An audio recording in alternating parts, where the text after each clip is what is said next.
Olá pessoal, eu sou a Camille, sou ligante da Lacan e atualmente eu curso o quarto semestre de Medicina na UES. E hoje no Lacanflix nós vamos aprender um pouco mais sobre a vascularização das vísceras abdominais. Para a gente poder lembrar de vascularização, nós temos que lembrar da embriologia do trato gastrointestinal, já que ela reflete muito a vascularização e a irrigação das vísceras. Lembramos que o intestino primitivo é dividido em intestino anterior, médio e posterior, que no futuro vão dar origem aos órgãos intestinais que nós já conhecemos. Então, o intestino anterior dá origem ao esôfago abdominal, o estômago, a metade proximal do duodeno, o fígado, a vesícula biliar e o pâncreas. Essa é a parte mais superior e inicial do TGI. Enquanto o intestino médio vai dar origem à metade distal do duodeno, ao jejunum, íleo, seco, apêndice, cólon ascendente e 2/3 proximais do cólon transverso. Já o intestino posterior vai ficar responsável por originar o terço distal do cólon transverso, cólon descendente, cólon sigmoide, o reto e o canal anal proximal. E por que nós temos que lembrar dessa embriologia? Porque as principais artérias, os 3 principais ramos da aorta abdominal, que vão ficar responsáveis por irrigar as vísceras abdominais, vão estar correlacionados com esses intestinos, vão ficar responsáveis pela irrigação dessas subdivisões do meu intestino. O tronco celíaco fica responsável pela irrigação do intestino anterior, a artéria mesentérica superior vai ficar responsável pelo intestino médio, enquanto a artéria mesentérica inferior vai irrigar principalmente o meu intestino posterior. Então, os 3 principais artérias, 3 principais ramos da aorta abdominal que nós vamos estudar nesta aula é o tronco celíaco, a artéria mesentérica superior e a artéria mesentérica inferior. Vamos ver cada uma delas mais detalhadamente, iniciando pelo tronco celíaco. O tronco celíaco é originado ali imediatamente após o diafragma, depois do hiato aórtico, ali no nível do disco intervertebral de T12 para L1. Para conseguir decorar aqui os 3 primeiros e principais ramos do tronco celíaco, eu posso pensar em 3 principais vísceras que vão ser irrigadas por estes ramos. Lembrar que o tronco celíaco abrange todo o intestino anterior. Mas para lembrar das minhas ramificações, eu posso pensar em estômago, para lembrar da artéria gástrica esquerda, em baço, para lembrar da artéria esplênica, e em artéria hepática, em fígado, para poder lembrar da minha artéria hepática comum. Então, são os 3 principais ramos que emergem primeiro do tronco celíaco. Para o lado esquerdo, a artéria gástrica esquerda e a artéria esplênica, e mais à direita, a artéria hepática comum. Vamos ver as suas ramificações. Primeiramente, a artéria gástrica esquerda, ela vai ficar responsável principalmente ali pela irrigação do meu estômago, como o nome já diz, mas ela vai emitir um ramo esofágico muito importante, que vai ascender e ficar responsável ali pela irrigação do meu esôfago. Em seguida, vai descer para se anastomosar com a artéria gástrica direita para fazer ali a irrigação da curvatura menor do meu estômago. Então, a minha artéria gástrica esquerda irriga principalmente o estômago, mas tem um raminho esofágico ali que vai ajudar na irrigação do esôfago. Em seguida, eu vou ter a minha artéria esplênica, que é o maior ramo do tronco celíaco. Ela vai seguindo do lado esquerdo, vai seguir retroperitoneamente, vai atravessar o ligamento esplenorenal e chegar no hilo esplênico.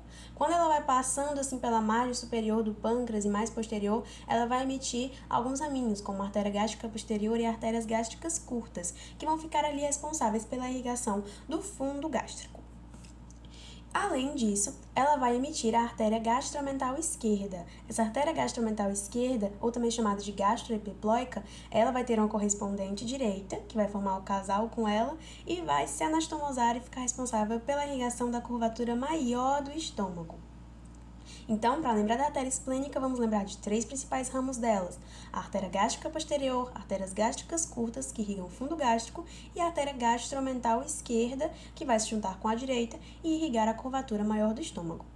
E em seguida, a artéria hepática é uma das mais complicadas, com muitas ramificações, mas que vai ficar responsável por irrigar fígado, vesícula, estômago, duodeno, pâncreas, um conjunto de tudo, é o ramo direito, que inicialmente a artéria hepática comum vai dar origem à artéria gastroduodenal. Essa artéria gastroduodenal vai dar origem a outras 2 artérias importantes: a gastromental direita, que justamente vai se juntar com a esquerda que acabamos de falar e fazer a irrigação da curvatura maior do estômago, além da pancreático-duodenal superior. Essa pancreático-duodenal superior nos faz crer que tem uma inferior, que no caso vai se originar da artéria mesentérica, que nós vamos falar um pouco melhor depois, porque aí é mais a parte de irrigação do duodeno e do pâncreas. E em seguida, depois que a hepática comum dá origem à gastroduodenal e a gastroduodenal dá origem aos seus ramos, ela vai originar a artéria hepática própria. E a artéria hepática própria é que realmente vai em direção ao meu fígado. Vai se dividir em hepática direita e hepática esquerda, receber algumas tributárias e irrigar o meu fígado. Enquanto isso, a minha artéria hepática própria também vai dar origem à artéria gástrica direita. E essa artéria gástrica direita vai se juntar com a esquerda, que nós já falamos, e fazer a irrigação da curvatura menor do estômago. Então, um macete interessante para podermos lembrar de todos esses ramos do tronco celíaco é pensar em estômago 1, um ramo principal, que é a gástrica esquerda, baço 3, a minha artéria esplênica, 3 principais ramos, gástrica posterior, gástricas curtas e gastromental esquerda, e fígado 6, uma das mais complicadas, mas a gente lembra de artéria hepática comum, que dá origem à gastroduodenal, a gastroduodenal dá origem à gastromental direita, a pancreático-duodenal superior, depois a hepática comum também origina a hepática própria, que dá origem à hepática direita e esquerda, e a gástrica direita. Então, relembrando víscera por víscera, para a gente reforçar ainda mais essa vascularização. Nós temos a artéria gástrica esquerda, que vai se anastomosar com a gástrica direita, que veio da hepática própria, e vai pegar e irrigar a curvatura menor do meu estômago. Enquanto a gastromental direita vai se anastomosar com a gástrica esquerda é essa que veio da esplênica, e a gastromental direita, que veio da gastroduodenal, que veio da hepática comum, e as duas anastomosadas gastromentais vão irrigar a curvatura maior do meu estômago. Um macete legal para lembrar disso é que a palavra gastromental é maior do que a palavra gástrica. Então, as gastromentais vão irrigar a curvatura maior do meu estômago, enquanto as gástricas vão irrigar a curvatura menor, ok? Além disso, temos as gástricas posterior e as artérias gástricas curtas que vão irrigar o fundo do meu estômago. Enquanto a irrigação do baço, do corpo e da cauda do pâncreas se dá majoritariamente pela artéria esplênica. À medida que ela vai passando posterior ao pâncreas, ela vai emitindo alguns ramos pancreáticos e ao chegar no baço, ela se ramifica e faz a sua irrigação. E o fígado é irrigado principalmente pela artéria hepática comum, a artéria hepática própria, hepática comum que origina a hepática própria, que se divide em hepática direita e esquerda. Em seguida, aqui só para a gente relembrar e conseguir visualizar nas vísceras mesmo, nós vamos ter, primeiramente, o tronco celíaco, dando origem à minha artéria gástrica esquerda, que está em coloração mais azulada. Essa artéria gástrica esquerda está aí emitindo o raminho esofágico dela, depois descendo para se anastomosar com a gástrica direita, para irrigar a curvatura menor do estômago. Depois nós temos a artéria esplênica, que está passando bem posterior ao meu estômago. Em seguida, em direção ao baço, está dando origem à gástrica posterior e às gástricas curtas, que vão pegar ali a parte do fundo do estômago. E depois vai dar origem à gastromental esquerda, que vai descendo pela curvatura maior do estômago para se encontrar com a gastromental direita e irrigar essa curvatura maior. Por último, a artéria hepática comum vai dar origem primeiro à gastroduodenal. Essa gastroduodenal vai originar a gastromental direita, que vai se anastomosar com a esquerda e pegar a curvatura maior. E também a pancreático-duodenal superior, que nós vamos ver melhor quando falarmos de mesentérica superior. Depois vai dar origem à hepática própria. A hepática própria vai se dividir em ramos direito e esquerdo e irrigar o fígado. E essa também vai se dividir em gástrica direita para se juntar com a gástrica esquerda e irrigar a curvatura menor do estômago. Nós estamos falando das principais apresentações dessas ramificações. Claro que podem existir variações anatômicas em que o tronco celíaco não vai ter essas origens, essas ramificações que eu acabei de detalhar. Mas nós estudamos os casos mais recorrentes. Mais 75% da população tem essa característica de divisão e de ramificação do tronco celíaco. Porém, podem existir algumas variações anatômicas, como estes casos aqui que eu coloquei no slide, como, por exemplo, uma quadrifurcação do tronco celíaco, uma bifurcação e não uma trifurcação, como nós estamos acostumados, dando origem às 3 principais artérias, e outras variações que não são tão recorrentes assim. Seguindo para a artéria mesentérica superior, menos um dedo abaixo do meu tronco celíaco. Elas são bem próximas. Ela vai vir da raiz do mesentério até aí a junção iliocecal. Ela vai passar posteriormente ao colo do pâncreas e anteriormente ao meu duodeno distal. Vai emitir estes principais ramos, que é a pancreático-duodenal inferior, como eu já falei, vai se anastomosar com a pancreático-duodenal superior e vai ficar responsável pela irrigação do duodeno e da cabeça do pâncreas, como o nome já detalha. Também vai dar origem às artérias jejunais e ileais, que vão emitir diversos ramos, cerca de 15 a 18 ramos intestinais, que vão correr no mesentério e vão irrigar ali a região do jejum e do ilho. Além disso, vai dar origem às cólicas. A artéria cólica média é essa que vai ascender aqui, vai correr no mesocólon transverso e vai ficar responsável pela irrigação do meu cólon transverso, por esses 2/3 que a artéria mesentérica superior abrange. Em seguida, eu vou ter a artéria cólica direita. Se a artéria cólica direita, que está indo para o lado direito do corpo, ela vai pegar justamente o cólon do lado direito, cólon ascendente. Então, a artéria cólica direita vai irrigar o cólon ascendente e tem uma localização bem variável. Em seguida, eu tenho a ileocólica. A ileocólica, ela vai passar para a fossa ilíaca direita, vai suprir ali a região do ilho, do seco, do apêndice, do cólon ascendente mais proximal e vai ser o ramo terminal da minha mesentérica superior. Então, ela pode dar origem à artéria secal, que é dividida em anterior e posterior, pega ali a região do seco, e a artéria apenticular, que vai ficar responsável principalmente pela irrigação do meu apêndice.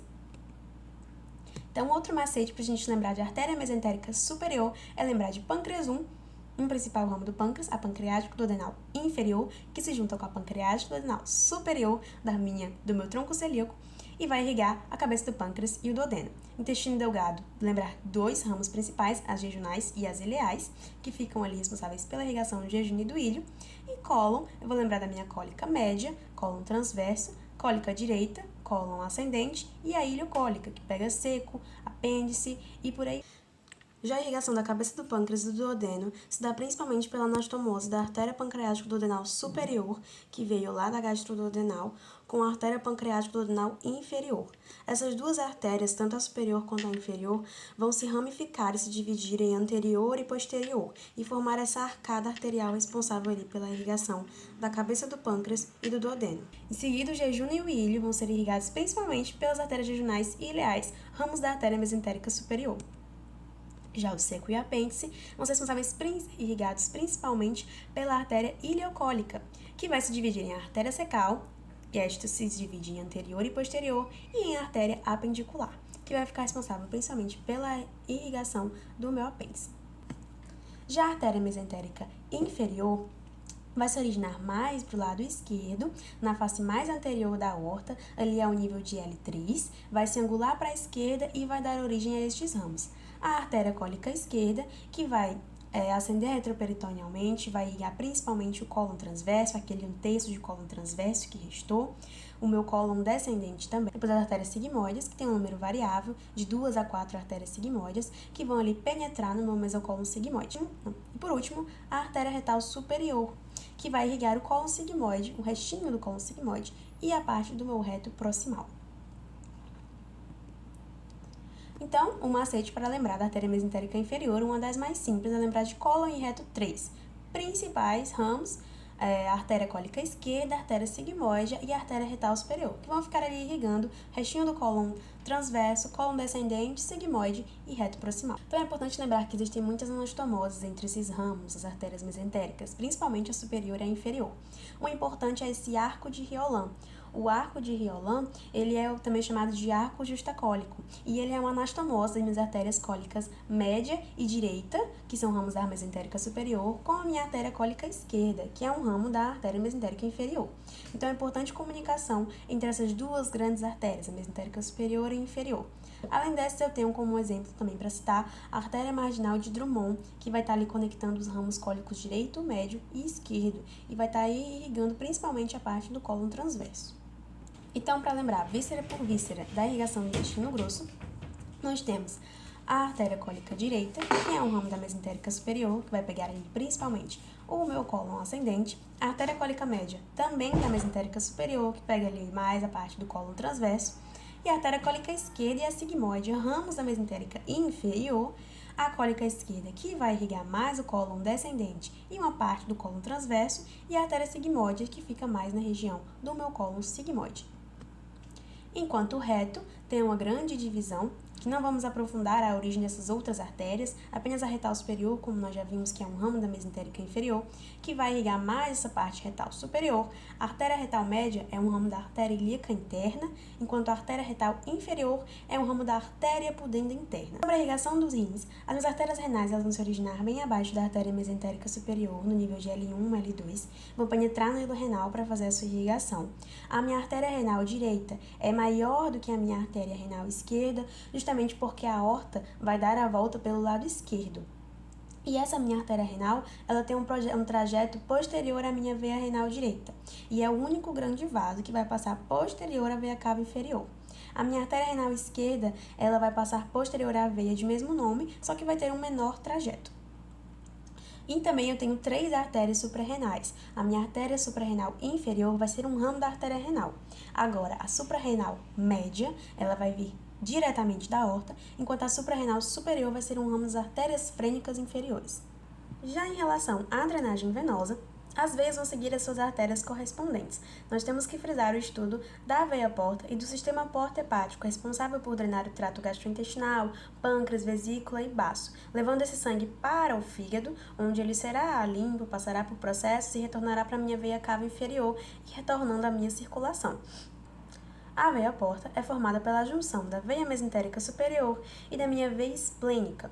A minha veia mesentérica superior, ela vai trazer ali o sangue drenado de porções do intestino anterior e alguns derivados do intestino médio, enquanto a veia esplênica vai trazer ali sangue drenado do meu intestino anterior e também de derivados do intestino posterior, isso através da veia mesentérica inferior, já que a mesentérica inferior pode drenar diretamente para a veia esplênica ou para a junção da veia mesentérica superior com a veia esplênica ou diretamente para a veia mesentérica superior.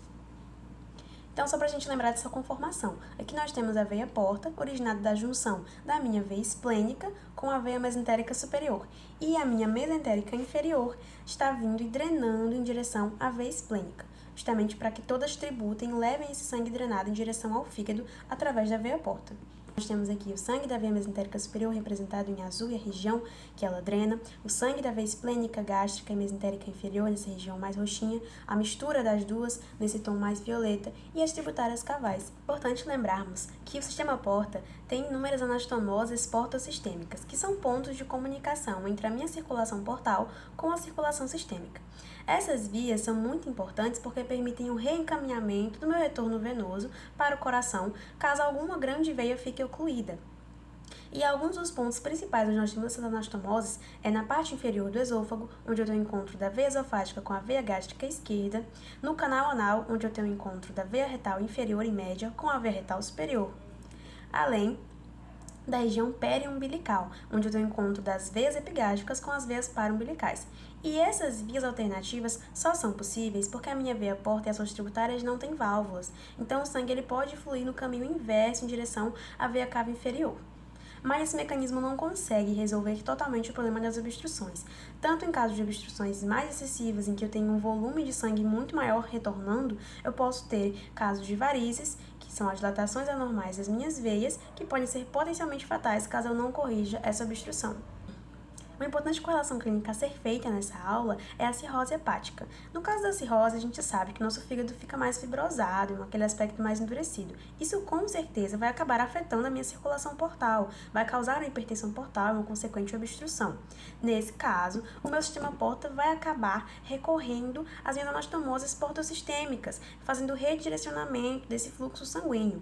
E quando eu tenho um desvio excessivo de sangue para essas anastomoses portosistêmicas, que ficam mais localizadas nesses tecidos subcutâneos, na parte mais superficial da minha parede abdominal, eu posso ter o surgimento dessas varizes subcutâneas tortuosas, que caracterizam a cabeça de Medusa, por ter esse aspecto mais tortuoso, semelhante a cobras, lembrando a personagem.